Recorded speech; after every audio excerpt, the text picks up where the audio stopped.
हाय मेरे प्यारे बच्चों, कैसे हो। मैं सुदाइश बघेल आप लोगों का हार्दिक स्वागत करती हूँ।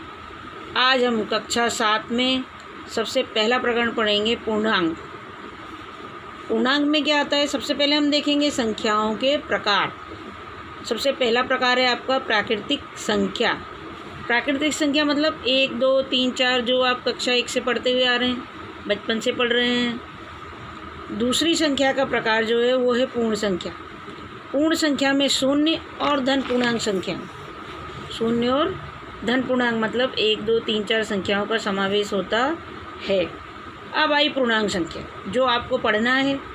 पूर्णांक संख्या में ऋणात्मक संख्या, शून्य और धनात्मक संख्याओं का समावेश होता है। तो शून्य और ऋण की जितनी संख्या है वो सब संख्याओं का समावेश होता है इसमें।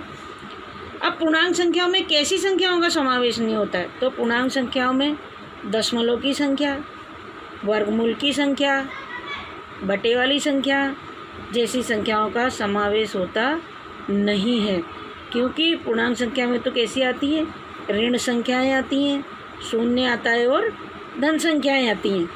अब हम बात करेंगे संख्या रेखा की। संख्या रेखा कक्षा 6 में आप सीख चुके हैं, ठीक है। ये संख्या रेखा बनाई हमने यहाँ पर, इसके मध्य में हमने बीच में हमने शून्य ले लिया। शून्य के दाईं ओर हमेशा कैसी संख्याएं आती हैं, धनात्मक संख्या आती है, धन संख्याएं आती हैं, और बाईं ओर कैसी आती है, ऋणात्मक संख्या आती हैं।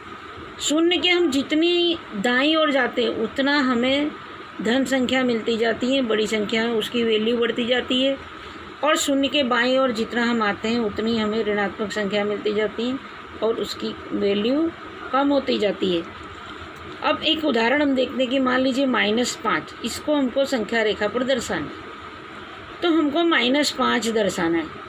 अगर हमारे पास धन पूर्णांक कम होगा तो भी चलेगा। ऐसा नहीं है कि संख्या रेखा में आपको मध्य में कहीं भी जीरो, शून्य को मध्य में ही लेना है, आप कहीं भी ले सकते हैं। संख्या रेखा आपने बनाई, शून्य यहाँ लिया, लेकिन शून्य के दाईं ओर हमेशा धन संख्या आती है और बाईं ओर ऋण संख्याएँ आती हैं। तो हम अपने अनुसार एडजस्ट कर लेते हैं उसमें। हमने यहाँ पर शून्य के दाईं ओर 1 लिखा धन पूर्णांक में, यहाँ पर -1, -2, -3, -4, -5, -6, -7। अब हमको -5 को क्या करना है, संख्या रेखा पे दर्शाना है, तो हम यहाँ पर इसको इस तरह से दर्शा देंगे। दर्शा दें, अगर आप इस तरह से भी करना चाहें तो भी कर सकते हैं।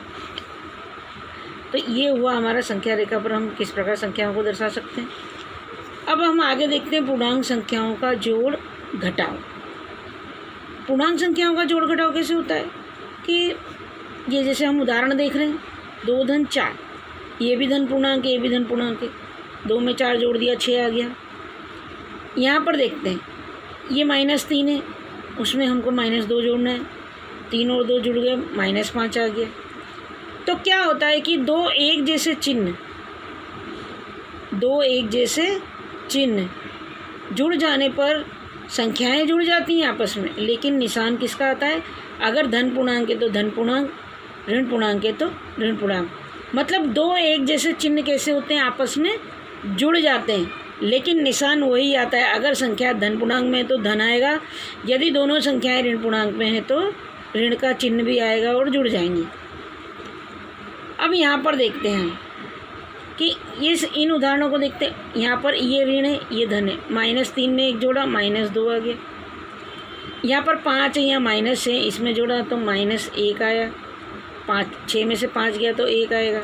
यहाँ पर -4 है और में 6 जोड़ा तो 2 आया। यहाँ 8 में -2 जोड़ा तो 6 आया। इन उदाहरणों को हम ध्यान से देखें तो एक संख्या ऋण है, एक धन है, एक धन है, एक ऋण है, एक ऋण है, एक धन है, एक धन है, एक ऋण है। मतलब दोनों संख्याओं में एक पूर्णांक कैसा है, ऋण है, और एक पूर्णांक कैसा है, धन पूर्णांक है। अब कैसा होता है कि दो अलग अलग चिन्ह जब भी जुड़ते हैं तो आपस में क्या होते हैं, घट जाते हैं। क्यों घट जाते हैं, क्योंकि उसमें से एक ऋण एक धन है, तो स्वाभाविक बात है कि वो क्या हो जाएगा, घट जाएगा। पर निशान किसका आता है, बड़ी संख्या का। दो अलग अलग चिन्ह आपस में जब जुड़ते हैं तो क्या हो जाते हैं, घट जाते हैं, और जब घटते हैं तो घट तो जाएंगे। एक स्वाभाविक बात है कि बड़ी संख्या में से ही छोटी संख्या घटेगी। जैसे यहाँ 3 में से 1 घटा, यहाँ 6 में से 5, यहाँ 6 में से 4, यहाँ 8 में से 2, लेकिन निशान किसका आएगा, बड़ी संख्या आएगा। यहाँ पर जैसे 3 में से 1 दिया, 2 आया, लेकिन -3 बढ़ाए तो -2 हो गया ये। यहाँ पर -6 बढ़ा है, 6 में से 5 गया 1 आया, पर ये -6 में ऋण है इसलिए यहाँ ऋण आया। यहाँ पर 6 है 4 है तो यहाँ पर +6 है इसलिए ये प्लस रहेगा। यहाँ पर 8 प्लस का है इसलिए 8 में से 2 गया 6 आया तो ये प्लस में रहेगा। अब हम आते हैं अपने नेक्स्ट टॉपिक। हम नेक्स्ट टॉपिक पे आते हैं अपने कि पूर्णांक संख्याओं का गुणा। पूर्णांक संख्याओं के गुणे में भी ऐसा होता है, जैसे ये धन पूर्णांक है 2 चौक 8 हुआ, यहाँ पर ये ऋण पूर्णांक है दोनों, इसका 8 हुआ। और यहाँ पर देखिए एक ऋण है एक धन है तो इसका उत्तर ऋण में आया, एक धन है एक ऋण है तो इसका उत्तर ऋण में आया।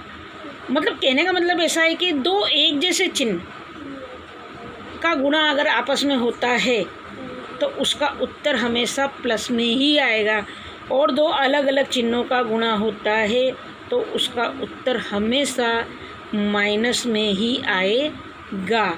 जैसे यहाँ पर दोनों एक जैसे चिन्ह 2 चौक 8 हुआ, यहाँ भी दोनों एक जैसे चिन्ह है तो 4 दूनी 8 हो गया, पर यहाँ पर 1 - 1 प्लस है तो 4 पंचे -20 हुआ, यहाँ पर 8 -5 है तो -40 हुआ। अब हम पढ़ते हैं पूर्णांकों के कुछ गुण के बारे में। इनके गुण होते हैं, ये गुण के काम आते हैं या नहीं आते वो हमको चेक करना है, कहाँ कहाँ काम आते हैं वो हमें देखना है। तो क्रम विनिमयता का गुण सबसे पहला है, तो 2 धन पूर्णांक संख्याओं का जोड़ हमेशा पूर्णांक संख्या ही आता है। जैसे हमको पता है कि 6 धन 4 है तो उसको जोड़ेंगे तो हम 10 हो जाएगा। ऐसे यहाँ पर है तो 4 में 2 जोड़ो, या एग्जाम्पल लिया हमने a + b = b + a, मतलब 4 में 2 जोड़ो या 2 में 4 जोड़ो, संख्या का क्रम बदलने पर भी उत्तर उसका वही आता है। और अगर ऋण संख्याओं के बारे में हम बात करें तो यहाँ पर -5 है -3 है, इनका जोड़ -8 आया। यहाँ पर -3 -5 है, इनको भी हमने बदल दिया तो -8 आया। यहाँ पर 1 माइनस है 1 प्लस है तो इसका 2 आया, लेकिन 1 + 1 माइनस होता है तो ये कैसा हो जाता है,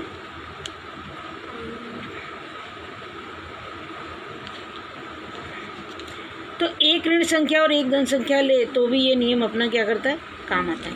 मतलब धन पूर्णांकों में भी तो ये काम कर रहा है अपना, धन पूर्णांकों में ये काम करता है क्रम विनिमयता का नियम। ऋण में भी अगर ये संख्या ऋण में होती तो भी ये काम करता है। अब घटाओं में हम देखते हैं क्या घटाओं में काम करता है ये। तो घटाओं में देखो हमने 4 में से 2 घटाया तो 2 आ गया, लेकिन यदि हम 2 में से 4 घटाएं तो क्या आता है हमारा -2 आता है।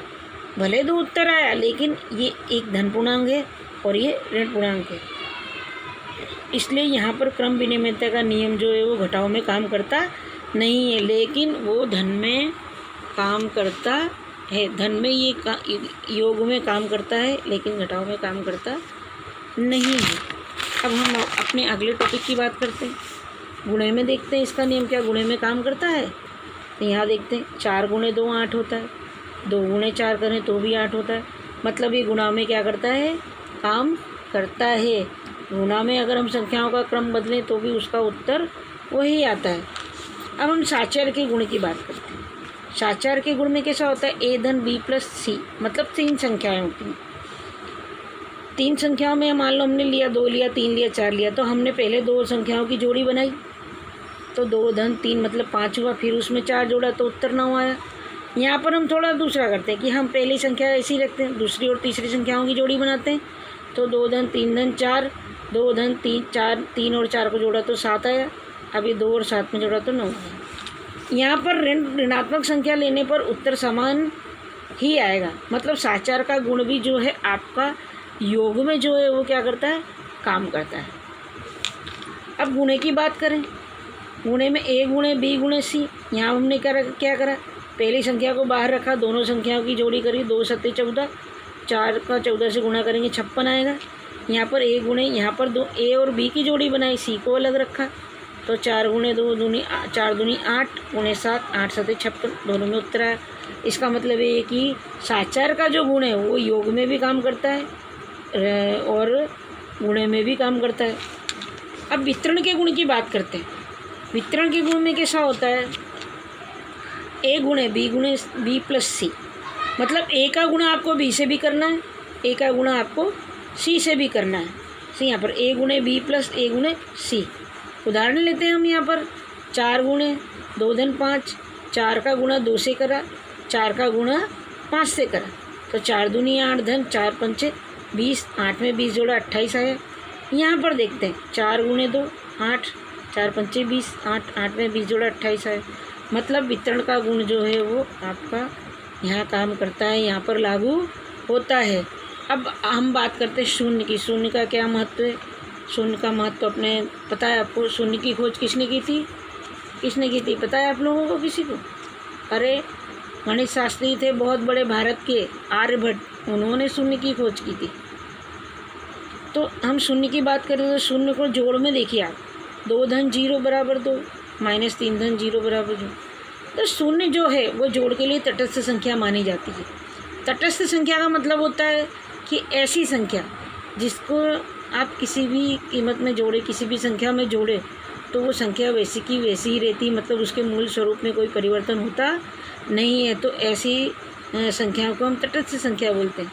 तो हम शून्य की बात करें तो जोड़ के युग में आप देखें कि जोड़ में ऐसा होता है कि आप शून्य कहीं भी जोड़ें, चाहे वो धन संख्या हो चाहे ऋण पूर्णांक हो, आपका उत्तर वही का वही रहता है। लेकिन अब देखते हैं क्या शून्य घटाव में काम करता है? जोड़ में तो काम करता है। अब घटाव में देखते हैं, 6 में से 0 घटाया तो 6 आता है, -6 में से 0 घटाया तो -6 आता है। मतलब यहाँ तो काम कर रहा है, लेकिन इसका उल्टा, उसको हम करते हैं 6 में से अगर -6 घटाएं तो 0, यहाँ पर ये माइनस माइनस क्या हो जाएगा? प्लस हो जाएगा। तो यहाँ पे तो 6 आ जाएगा। यहाँ चल गया लेकिन यहाँ पर चलता नहीं है। मतलब शून्य जो है वो घटाव में काम करता नहीं है। अब गुणे में देखते हैं। गुणे में हम देखते हैं कि 4 गुणे 0 बराबर 0 बराबर -4 गुणे बराबर 0। यानी शून्य का हम किसी भी संख्या से गुणा करते हैं तो उत्तर क्या आता है? हमारा 0 ही आता है। जैसे मान लीजिए हमने इतनी बड़ी संख्या ले ली, गुणा करना 98765421 गुणे 0। संख्या कैसी भी हो, माइनस की हो, प्लस की हो, कितनी भी बड़ी हो छोटी हो, लेकिन यदि उसका गुणा हम शून्य से करते हैं तो उसका उत्तर 0 ही आएगा। अब भाग में देखते हैं कि 6/0 एग्जाम्पल देख रहे हैं हम। अगर किसी संख्या को शून्य से भाग दें तो उसका हमको उत्तर मिलता नहीं है, लेकिन अगर शून्य को किसी भी संख्या से भाग दें तो उसका उत्तर क्या आता है? 0 आएगा। तो इस प्रकार आज हमारा ये टॉपिक जो है वो यहीं ख़त्म होता है। आपको होमवर्क मिलेगा स्वाध्याय पोथी का। स्वाध्याय पोथी के जो सवाल हैं वो हल किए हुए हैं, सिर्फ आपको समझकर उनको अपनी नोटबुक में उतारना है। आई होप कि आपको ये चैप्टर समझ में आया होगा। ठीक है, तो जो भी आपको होमवर्क मिले आप गणित की CW SW अलग अलग बनाएं, वीडियोस में जो है वो उसकी CW बनाएं और होमवर्क के लिए जो मिले उसे होमवर्क बनाएं। इसी के आधार पे आप लोगों के नंबर मार्किंग की जाएगी। So thank you so much, bye my बच्चा party, love you so much, bye.